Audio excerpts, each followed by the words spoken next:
Let us sit down and look at the real numbers together. I remember back when I was just 22 years old and managed to save my very first $20,000. I truly believed I was an absolute financial genius who had fully figured out the entire universe. The reality was that I was just a lucky passenger in a roaring bull market right before the reality of risk gave me a massive wake-up call. Now that I am 26 and have built up my first $100,000 through slow discipline, I see things differently when we look at the world today. We see a lot of people chasing pure efficiency at all costs. They talk about cutting waste and scaling down institutions as if everything is just a simple line item on a corporate spreadsheet. But tonight, I want to walk you through a devastating piece of data that shows why treating risk management like corporate waste is a multi-billion-dollar trap. According to a new report from the Inspector General Watchdog Group at the Pentagon, the Defense Department is failing to comply with federal law. This compliance was specifically designed to reduce civilian harm during military operations. This comes alongside a striking revelation from a whistleblower named Wes Bryant, who served as a senior advisor in the Civilian Protection Center of Excellence. He notes that 90% of the staff in his department were cut under the new administration and the Department of Efficiency directives.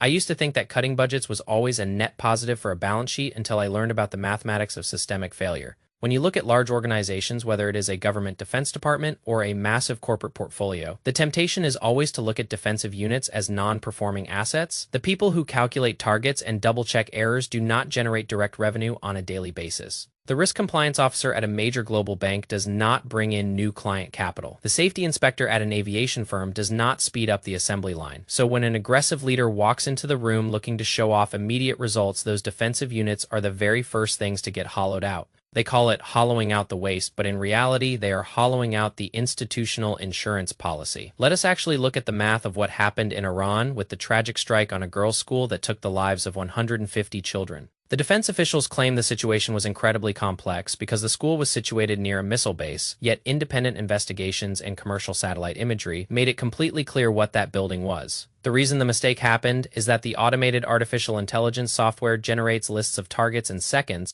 but the human verification team that was supposed to manually check those targets was cut by 90%. When you replace deliberate human verification with raw algorithmic speed, you are not buying efficiency. You are simply selling your protection against catastrophic risk and taking on massive unhedged liabilities. In the financial world, we see this exact same pattern repeat during every single market cycle. An investor looks at a portfolio and decides that diversification is just a drag on their maximum potential returns. They look at their cash reserves or their hedge positions and say this is completely dead weight. They see a high-flying technology stock or a crypto asset skyrocketing, and they think that holding conservative bonds is just a sign of being outdated. So they cut their defenses down to 0% and concentrate everything into maximum velocity. For the first 6 months or the first year, they look like an absolute financial wizard because their returns are compounding at an historic rate, but they do not realize that they have not actually built sustainable wealth. They have just taken out a massive unhedged short position against volatility. And when the black swan event inevitably arrives, whether it is an unverified target in a conflict zone or a sudden liquidity freeze in the markets, the entire structure collapses in seconds. The cost to fix that single systemic failure completely wipes out all the capital saved by the initial budget cuts.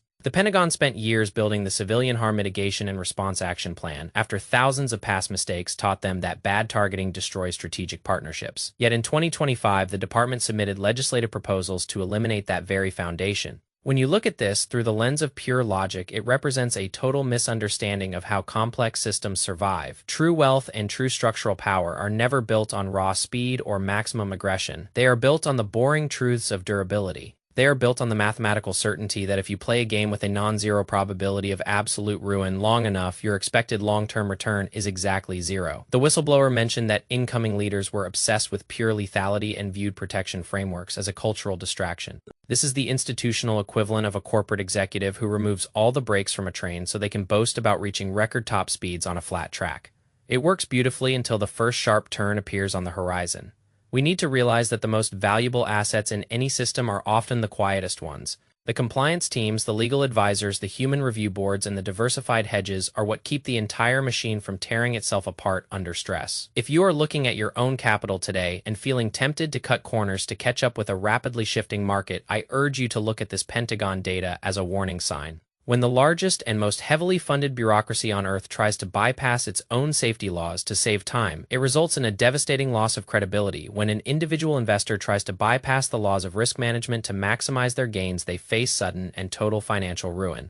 Let us stay disciplined and focus on building systems that can withstand the unexpected, because in the long run, the turtle always beats the hyper-optimized machine that forgot how to brake. Let us think about the concept of institutional memory because it applies directly to how we manage our money. When the Pentagon cut 90% of that specialized unit, they did not just save a few salaries, they fired people who understood the subtle nuances of international law and the chaotic reality of wartime data. They replaced decades of human experience with an algorithm that processes data without context. In your personal financial life, your institutional memory is your history of mistakes and lessons learned. When you delete that memory because you are impatient to grow, you invite the exact same failures back into your life. I see 20-something investors today laughing at the dot-com crash or the 2008 financial crisis as if those events happened in an ancient universe. They think our modern tools and our modern algorithms have somehow evolved past the point of human error. But human nature does not change just because the software gets faster. The desire to cut corners for a quick win is an ancient flaw. When the ranking Democrat Adam Smith questioned the military leaders about using the phrase "no quarter," he was highlighting a dangerous cultural shift. No quarter means showing no mercy and taking no prisoners, which is a direct violation of international law.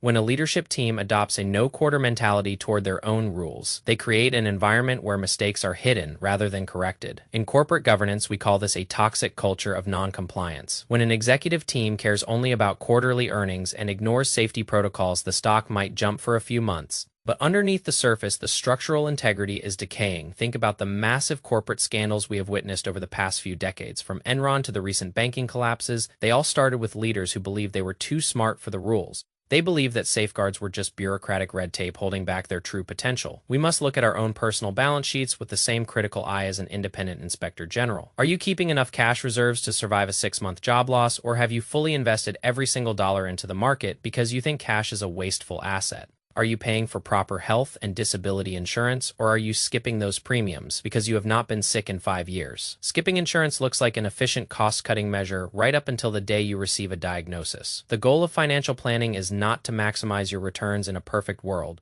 The goal is to ensure you survive the imperfect world. We must embrace the beauty of redundant systems. Airplanes have multiple hydraulic systems for a reason. Nuclear power plants have multiple layers of containment for a reason. Your financial life needs those same redundant layers. You need a primary income stream and a secondary skill set. You need a core investment portfolio and a separate emergency fund. You need a long-term strategy and a short-term liquidity buffer. When someone tells you that these redundancies are inefficient, they are trying to sell you a fantasy. They want you to believe that the horizon is always clear and the weather is always perfect. But the whistleblower Wes Bryant reminds us that even precision strikes are not truly precise. Even the most advanced technology makes mistakes when human oversight is removed. Your automated trading apps and your algorithmic investment tools are not flawless. They do not know when a systemic liquidity shock is about to hit the global banking system. They do not know when geopolitical tensions will redraw the lines of international trade overnight. They only know what happened in the past, and they project that past onto an uncertain future. That is why human judgment and human restraint are completely irreplaceable. Let us look at the congressional hearings where the military leaders tried to defend their actions by calling the situation complex. Complexity is the favorite hiding place for people who have failed to follow basic protocols. When a fund manager loses 40% of your money, they will rarely admit they made a poor bet. They will tell you about the complex macroeconomic headwinds and the unprecedented market correlations. They will use big words to confuse you so you do not ask why they ignored their own risk limits. We must refuse to be confused by institutional complexity. The truth is usually very simple and very boring. If you spend more than you earn, you will eventually go broke. If you take on too much leverage, a single bad day will wipe you out. If you fire the people whose job it is to tell you no, you will eventually make a fatal mistake. The Civilian Protection Center was designed to be the voice that said no, or at least urged caution, by hollowing it out the leadership. Ensured they would only hear voices that said yes in your own life. Who is the voice that tells you no? Is it a trusted mentor or a spouse or a strict personal rulebook that you never violate? If you only surround yourself with voices that cheer for your aggressive growth, you are living in a dangerous echo chamber. You need a watchdog in your own life to keep you honest. We must also talk about the sponsor of this conversation because it fits perfectly with this philosophy of long-term quality. The Avocado Green Mattress Company focuses on certified organic materials and thoughtful craftsmanship rather than mass production. They create products that are built to last rather than items designed for quick obsolescence. In a world that screams at you to buy cheap and replace fast, choosing something sustainable is a radical act of discipline. It is an investment in your health and your long-term well-being, just like a good investment portfolio. A high-quality mattress provides support when things are stressful. You can check out their sale by using the links in the description below to support work that values sustainability over quick profits. As we wrap up this midnight conversation, I want you to take a deep breath and look at your strategy for the coming year. Do not let the frantic energy of the markets convince you that you are falling behind. Do not let leaders who boast about raw lethality or hyper-growth guide your personal philosophy. True strength is quiet and restrained. It is the power to look at a high-risk opportunity and say that it does not fit my parameters. It is the discipline to keep building your foundation brick by brick, even when the crowd is building cardboard castles in the sky. We will keep tracking these structural shifts and analyzing the real data right here. Thank you for sitting down with me and listening to the numbers that truly matter. Stay safe out there and protect your capital.